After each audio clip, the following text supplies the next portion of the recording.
Assalamualaikum warahmatullahi wabarakatuh. Pada pertemuan sebelumnya, kita telah membahas tentang apa sih pengertian dari sains itu, lalu objek dalam IPA, kemudian penyelidikan dalam IPA, dan sikap ilmiah penyelidikan IPA. Nah, kita ingat kembali bahwa penyelidikan dalam IPA meliputi satu pengamatan, kemudian membuat inferensi dan mengomunikasikan. Sikap ilmiah dalam penyelidikan IPA meliputi rasa ingin tahu yang tinggi, teliti, jujur, sabar, dan objektif. Nah, selama pandemi COVID-19 ini, pembelajaran dilakukan secara online atau daring. Selama di rumah, pastinya anak-anak disuruh untuk membantu pekerjaan orang tua. Misalnya, kamu disuruh untuk membeli 1 kg telur dan 1 kg tepung ke warung. Tahukah kalian besaran apa yang saja yang diukur dan termasuk satuan apakah kilogram tersebut? Nah, pada pertemuan kedua pembelajaran online ini, kita akan membahas mengenai pengertian pengukuran, besaran pokok dan besaran turunan, satuan baku dan satuan tidak baku. Yang pertama ada pengukuran sebagai bagian dari pengamatan. Tentu saja dalam kehidupan sehari-hari kita secara tidak langsung melakukan sebuah pengukuran. Nah, pengukuran di sini merupakan kegiatan membandingkan suatu besaran yang diukur dengan besaran sejenis yang digunakan sebagai satuan. Lalu, mengapa penting mempelajari pengukuran? Karena pengukuran merupakan langkah penting dalam mengembangkan IPA. Contoh, ketika kamu hendak mendeskripsikan suatu benda, misalkan kita mendeskripsikan diri sendiri, kemungkinan besar kita akan menyatakan tinggi badan, umur, berat badan, dan lain-lain. Tinggi badan, umur, dan berat badan merupakan sesuatu yang dapat diukur. Perlu diketahui, misalkan kamu memiliki hewan peliharaan seperti kelinci, besaran-besaran apa sih yang dapat diukur dari kelinci tersebut? Misalnya kita mengukur panjang telinga kelinci, jarak loncatan, frekuensi menarik napas tiap menit. Nah, tentu saja ada hal yang tidak dapat diukur atau bukan besaran dari kelinci itu. Contohnya, kasih sayang induk kelinci terhadap anaknya, terus takutnya kelinci terhadap kucing atau predator lainnya. Kita lakukan pengukuran benda-benda yang ada di sekitar kita menggunakan jengkal dan penggaris untuk mengetahui sebuah pengukuran atau cara untuk mengukur. Yang pertama kita mengukur buku, yaitu kita mengukur panjang dan lebar buku menggunakan jengkal tangan. Di sini langsung saja. Nah, kita peroleh panjang buku sebesar 1 jengkal. Sedangkan di sini kita mengukur lebarnya, itu ada 1,5 jengkal. Nah, pastinya ketika kita mengukur menggunakan jengkal, maka hasilnya akan berbeda dengan orang lain karena jengkal kita berbeda-beda. Nah, untuk itu ada saatnya kita menggunakan penggaris untuk melakukan pengukuran panjang dan lebar. Nah, kita melakukan pengukuran panjang dari sebuah buku. Panjang dari buku ya ini ada 20 cm, sedangkan lebar dari buku ini kita ukur yaitu sebesar 25 cm.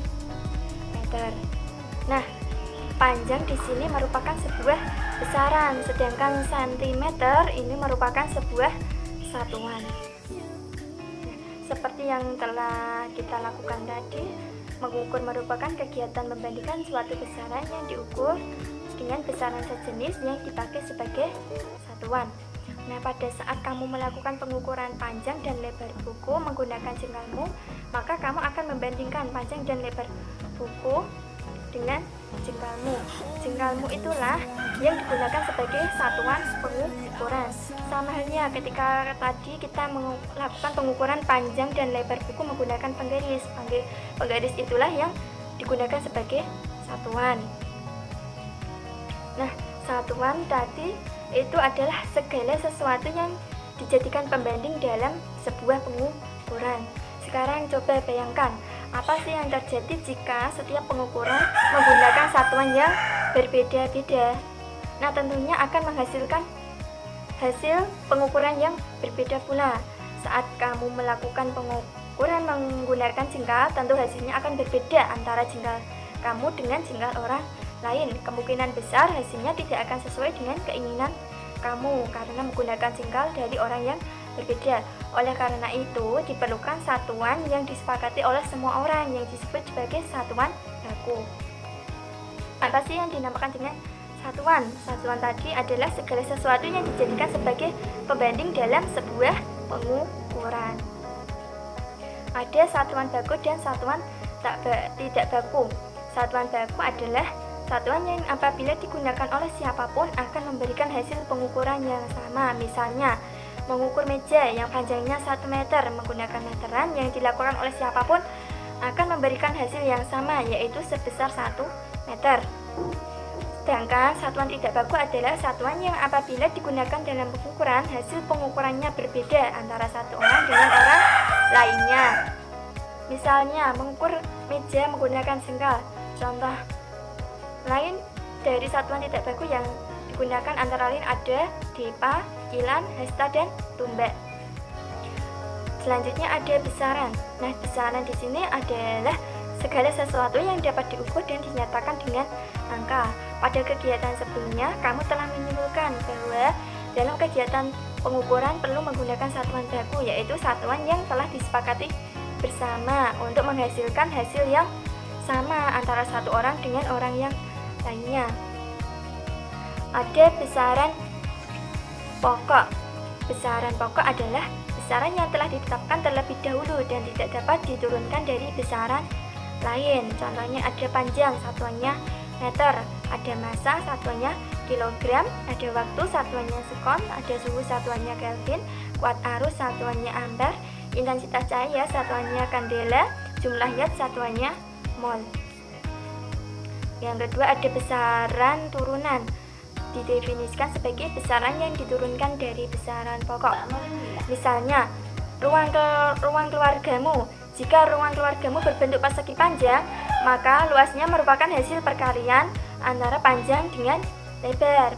Perhatikan bahwa panjang dan lebar merupakan besaran pokok dari panjang. Dalam satuan internasional, panjang diukur dengan satuan meter, maka luas dari dalam satuan internasional memiliki satuan meter kali meter atau meter persegi. Contoh lain dari besaran turunan itu ada volume yang berasal dari besaran pokok panjang kali lebar dikali tinggi dengan satuan volume yaitu meter kubik. Yang kedua ada kecepatan berasal dari besaran pokok yaitu jarak per waktu. Satuan kecepatan yaitu meter per sekon. Nah, sekian penjelasan dari saya mengenai materi objek IPA dan pengamatannya. Pada pertemuan selanjutnya, kita akan membahas tentang konversi satuan dan alat ukur besaran. Jangan lupa untuk dipelajari terlebih dahulu ya, dan kerjakan soal yang telah saya berikan. Sekian dari saya. Wassalamualaikum warahmatullahi wabarakatuh.